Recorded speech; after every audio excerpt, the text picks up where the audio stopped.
everybody, welcome to the garage. I'm Jeremy Cordeaux. Peter Clayton, as usual, is behind the camera. Welcome to the Court of Public Opinion. Pete? Yes?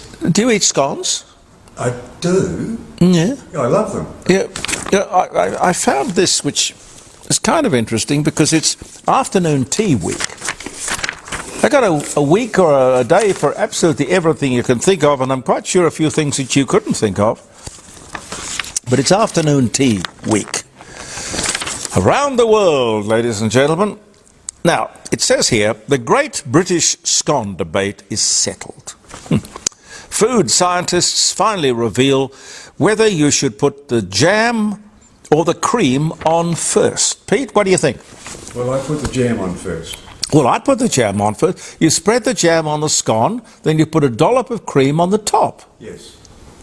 I can't see how it would work the other way around, but let me read you this. People from Devon are adamant that the cream belongs on the bottom, yet Cornish residents maintain that the jam should be slathered on first. It's been a most hotly contested debate in the UK since the early 1500s. Must really want something about which to debate. When it comes to scones, should you put the clotted cream on first or the jam on first? People from Devon are adamant that the cream belongs on the bottom, yet Cornish residents maintain it should be the other way around.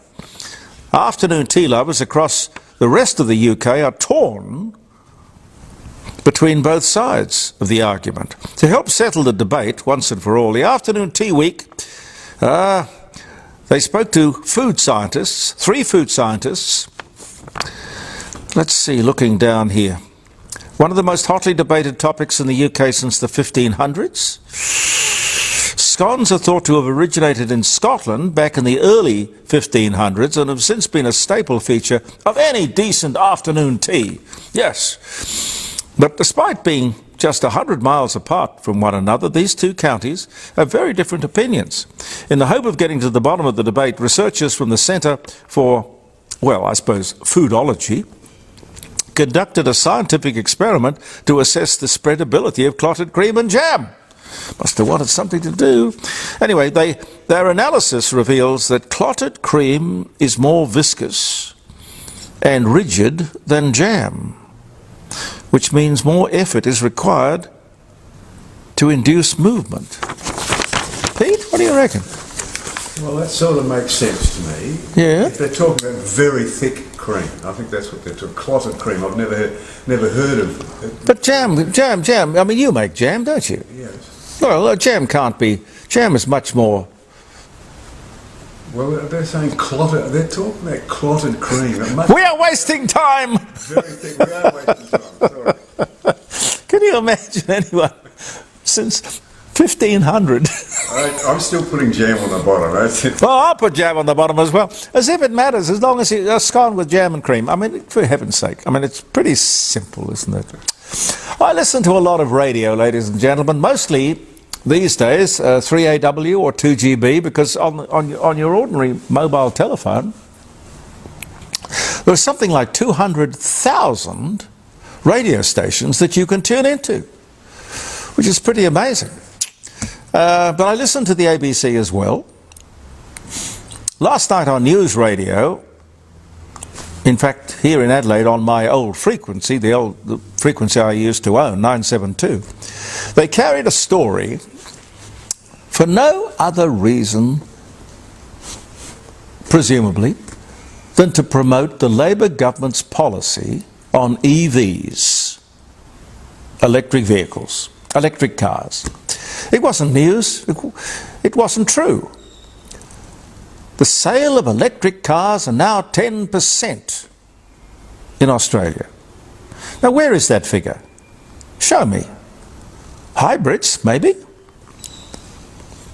You know, a lot of people, when they buy a car, they lease it. I've done that. It's a very sensible thing to do. The leasing companies take very seriously the residual value of the vehicle That is the vehicle at the end of the lease. 3, maybe 4 years. With electric vehicles, it is almost nil. Nothing.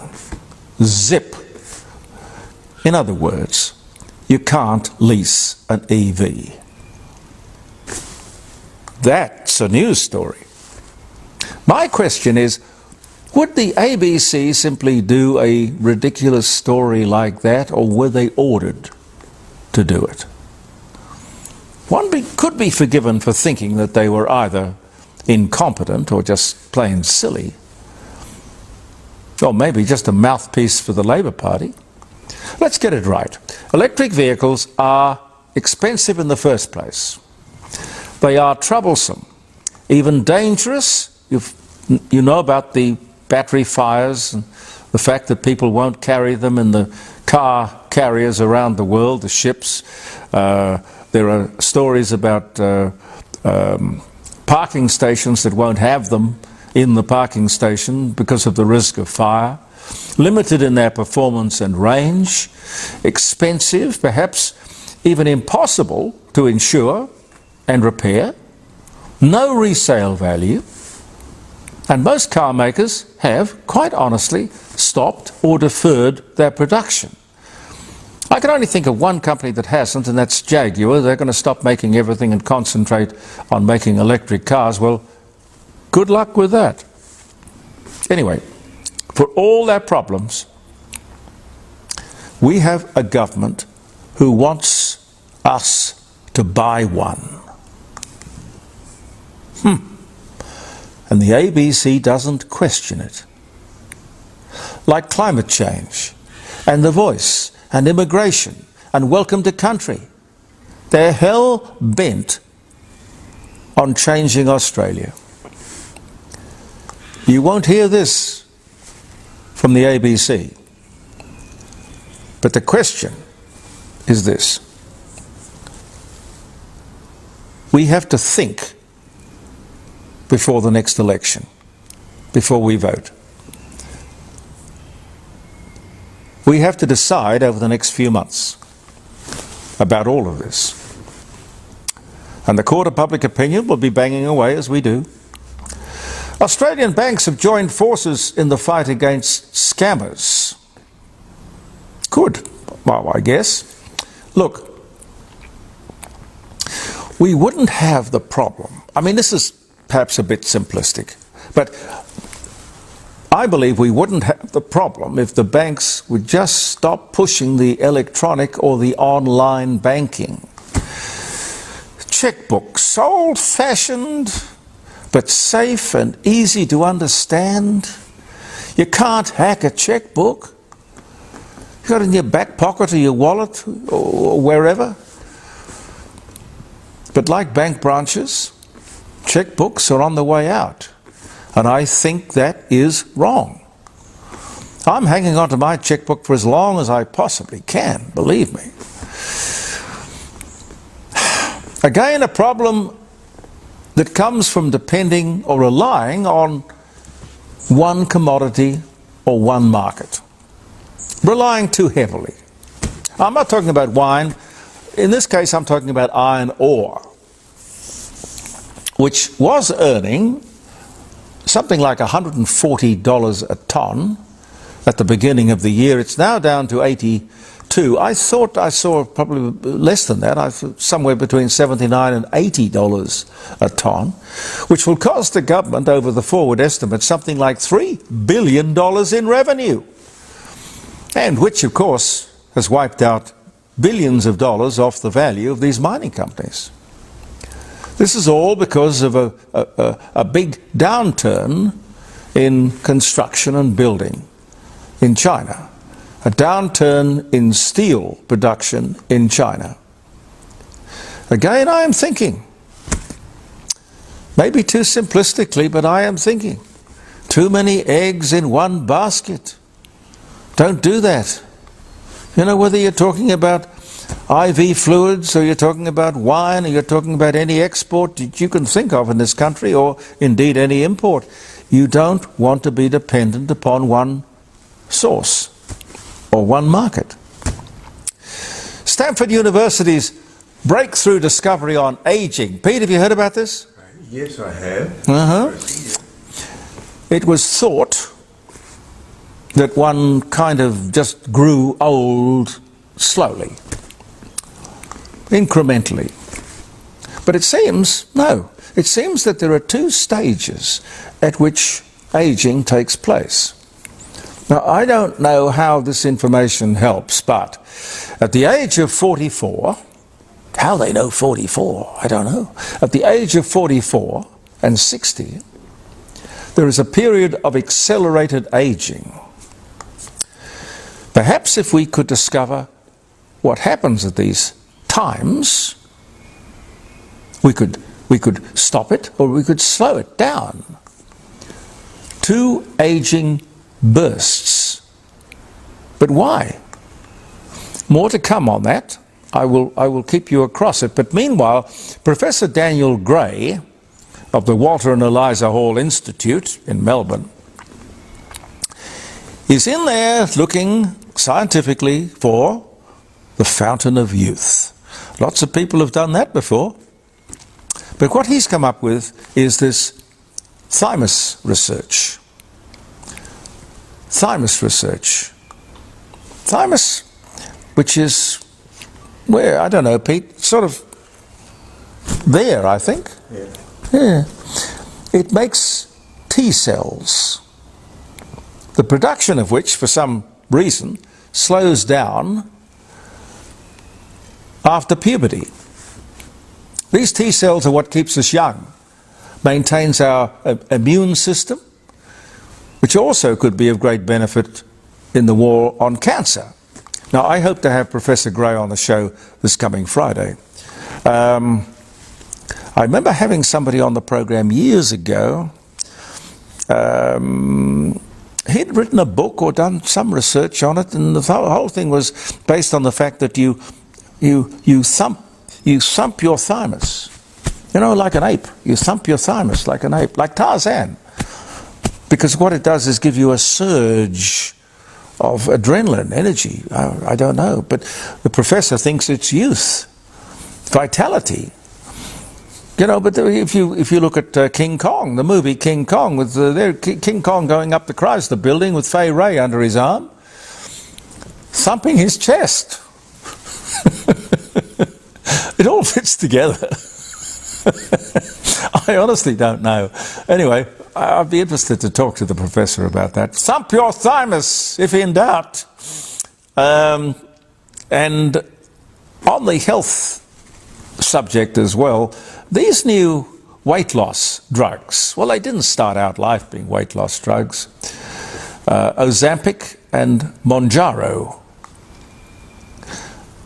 they should be on the medical benefits free list. Now listen to this, the PBS. Now I know this is taxpayers' money.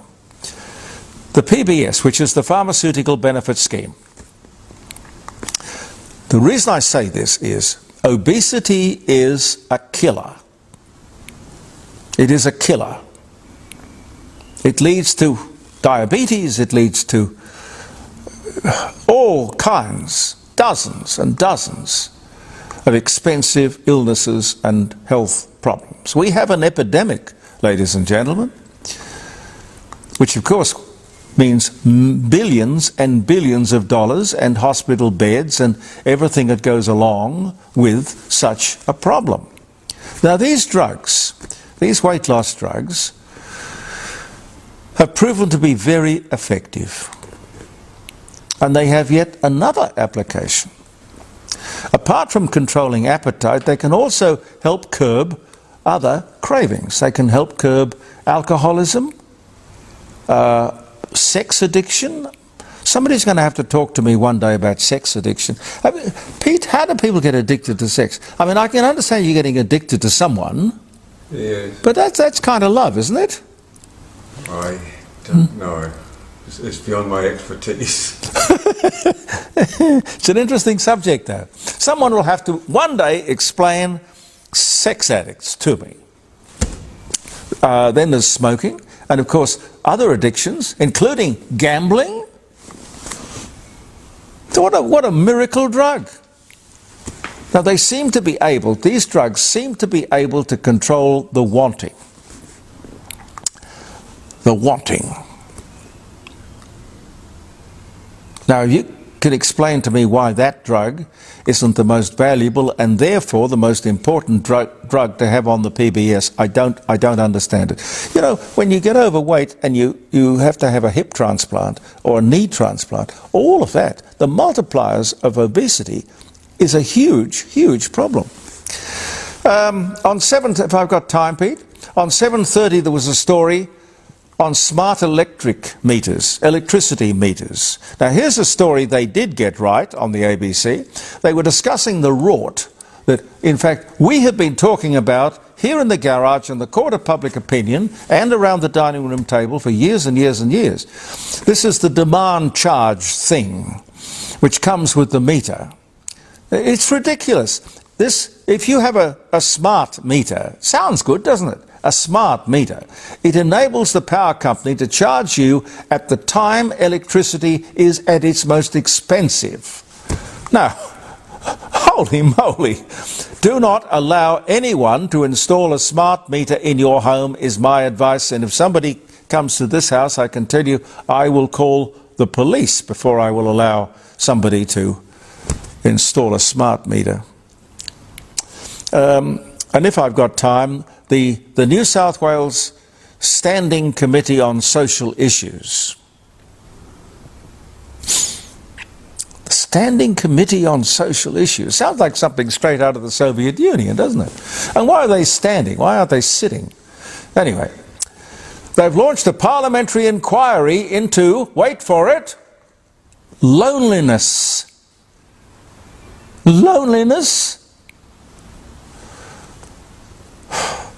Who hasn't been lonely? It's a normal part of the human condition. From time to time, we all get lonely or feel lonely. Now, this is typical nanny state stuff. What can a government possibly do to make people less lonely?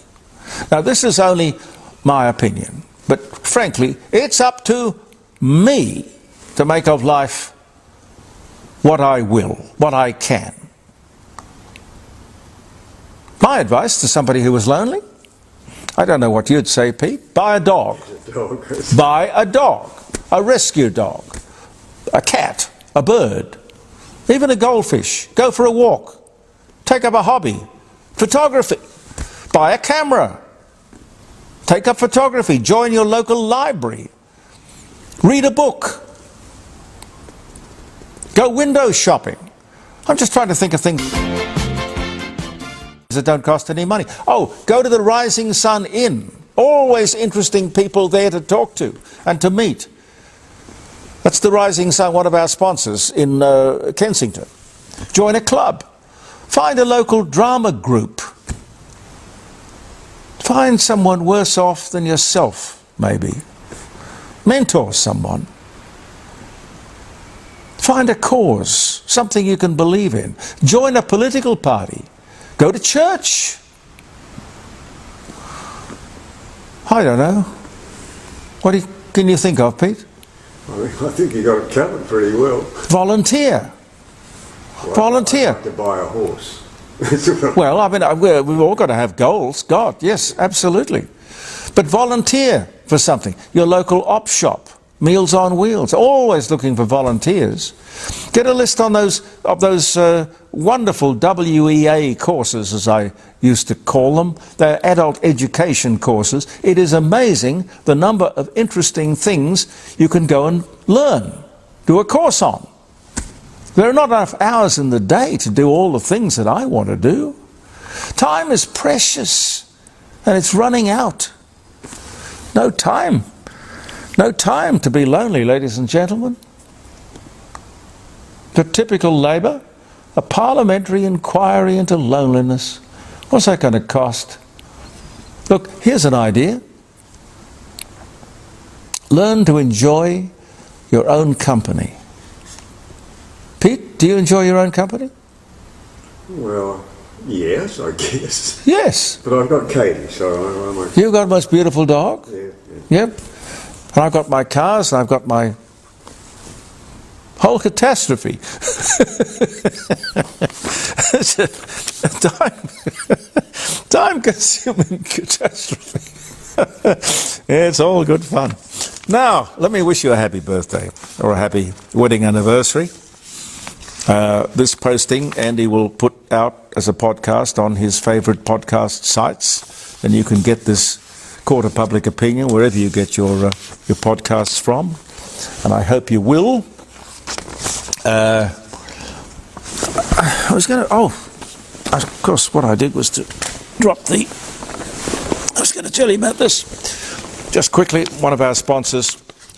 Just don't forget, if you have some paintings that you have some, doubts about, or questions you'd like to ask about, have a talk to these people, Elder Fine Art. They are a worldwide, reputable art organisation. They're art dealers. They've got a fantastic gallery in Melbourne Street, North Adelaide. Their auctions are held 4 times a year, sometimes 5 or 6, depending on how many paintings they have coming in. Lots of people want to sell their paintings. And it all starts with getting an appraisal, and you can do that by having a talk to Jim Elder. Jim Elder on 8267 2869. You want it again? Jim Elder or Helen on 8267 2869. He will give you a free appraisal. Now you might say when you get that appraisal, wow, I didn't know this painting was worth so much. And you might say, I'm going to leave it right there. In fact, I'm going to put it in a more prominent place. Or you might say, I can't afford to hang that much money on the wall. But it's up to you. Find out. He's always looking for important international and Australian paintings. Talk to Jim Elder, Elder Fine Art, Melbourne Street, North Adelaide. In fact, go in there. They're there all 5 days a week. And just look at the place. Just fantastic art gallery. Happy birthday if you're having a birthday. John Hampton. You ever heard the name, Pete? No. He patents Venetian blinds. Why were they called Venetian blinds, I wonder? Anyway, that was 1841 on this day. American inventor William Seward Burroughs patents the adding machine. The Burroughs adding machine, yeah. 1888 was the year. Whatever did they do before adding machines? Which, of course, was the forerunner of the calculator, I guess you could say. Hawaii becomes the 50th state way back in 1959. I thought it was more recent than that, but 1959, the 50th state of the United States. Kenny Rogers, American pop and country singer-songwriter, the gambler through the years. He was also an entrepreneur too. Kenny Rogers Roasters must have been a sort of chain of restaurants, I suppose. Born in Houston. There's a picture over there of Kenny Rogers and me. We might get a shot of that later. He was a lovely man to talk to. He'd always come into the studio every time he came to Adelaide, which was fairly frequently. He died in 2020, sadly, but he was born this day in 1938. Don Everly, who was called Isaac Don Everly. Isaac was his first name? Wow, I didn't know that. American rock and roll singer, guitarist, the Everly Brothers, Bye Bye Love, Wake Up a Little Susie, When Will I Be Loved? He dies at 84 on this day in 2021. Walt Disney's animated movie Bambi is released based on the book by... Pete, do you know? Felix Salten. I didn't know that either. 1942. The animated movie Bambi is released. I saw that. I must have been... it probably didn't come to Australia till the 50s. But I do remember going with my mother and grandmother to look at it. Peter Weir, speaking of movies, Australian director and writer. Witness, Dead Poets Society, born Sydney, New South Wales, in 1944. I'll tell you a lovely Peter Weir story one of these days. Maybe around the dining room table on Friday. Maybe. I'll tell you, around the dining room table on Friday, Dennis Walter, who used to sing with Johnny Young's Young Talent Time, and he's now a fantastically successful broadcaster in Melbourne, working for 3AW. He does nights on 3AW. He's going to spend a bit of time in the morning on Friday with us, as I hope you will. Mona Lisa, stolen from the Louvre. Rediscovered in 1913, but stolen this day, 1911. Claude Graham White, English aviator pioneer who was the first to make a night flight. He died in 1959, not behind the controls, I gather, but he was born this day in 1879. Johnson & Johnson ordered to pay $417 million to women who developed ovarian cancer after using their talc-based products. Now, talc, what family, as I grew up, wouldn't change the nappy and put talcum powder, Johnson's baby powder, on the baby? And then you find out it's carcinogenic. I don't know that they even proved it. Well, they must have proved to the jury's satisfaction anyway that it was carcinogenic, but I don't know. What isn't? What isn't about to kill us? William Murdoch, Scottish inventor. The oscillating cylinder steam engine. He died in 1839, born 1754. Ettore Bugatti, the French-Italian automobile designer and manufacturer, dies at 65 on this day in 47. American country singer Patsy Cline records then struggling songwriter Willie Nelson's song called Crazy. Do you like that? No, it wasn't one of my favourites. No. No, I don't. It's not one of my favourite Patsy Cline songs. But she recorded it in Nashville, Tennessee on this day in 1961. Well, dear old Willie Nelson is not struggling anymore. He's well into his 90s and enjoys life and pot and every excess you could think of. I'm sure he's trying to kill himself. He's much better at singing songs than he is trying to kill himself. Oh dear. Okay, one more. London's Parliament clock, Big Ben, chimes for the last time before a 4-year restoration process for its future life begins. 2017, and it's back up there, chiming quite happily. Thank you very much for being with us, ladies and gentlemen. Do join us on Friday morning, 9 o'clock. All you've got to do is go to jeremycordeaux.com. That's the thing you search for. Put it into your search, what do they call it, Pete? Engine. Yes. Yeah, jeremycordeaux.com. And you'll find it. Make it one of your favourites. And not only is the live streaming show there every Friday morning, 9 to 12, but when we've done the show, we add it to the list of shows that we've done, which must be getting on for 2 years now. Anyway, they're all there, and they go around and around and around in rotation. You'll never get sick of it, ladies and gentlemen. Thank you very much for being with us. Peter Clayton behind the camera. Thank you, Peter. I'm Jeremy Cordeaux, and thank you for viewing the Court of Public Opinion.